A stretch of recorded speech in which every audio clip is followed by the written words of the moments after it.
ரூபன் சொல்கிறாரு, இல்லை, குற்றமில்லாத ரத்தத்தை நம்ம சிந்த வேண்டாம், அந்த பழி நம்ம மேலே தான் வரும் அப்படின்னு சொல்லிட்டு பக்கத்தில் இருக்க ஒரு தண்ணி இல்லாத குழியில் தூக்கி போட்டுருவோம் அப்படின்னு சொல்கிறாங்க.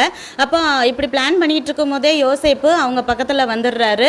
உடனே அவங்க எல்லாரும் அவனை சுற்றி நின்றுட்டு கிண்டல் பண்ணி அவங்க அப்பா யாக்கோபு யோசேப்புக்கு போட்டு விட்ட அந்த மல்டி கலர் ட்ரெஸ்ஸை கலட்டிட்டு அவனை பிடிச்சிட்டு அந்த குழியில் பக்கத்தில் இருந்த தண்ணி இல்லாத குழியில் தள்ளி விட்டுறாங்க. அப்போ அதுக்கு பக்கத்துலேயே உட்காந்து அந்த அண்ணன்மாரெல்லாம் உட்காந்து சாப்பிட்டு இருக்காங்க. அப்ப ரூபன் மட்டும் தண்ணி எடுக்கிறதுக்காக கொஞ்சம் தள்ளி போறாரு.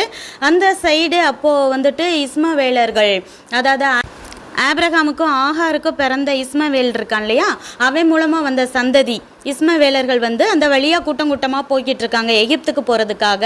அப்போ யூதா அவங்கள பார்த்துட்டு உடனே ஒரு பிளான் பண்ணுறான்.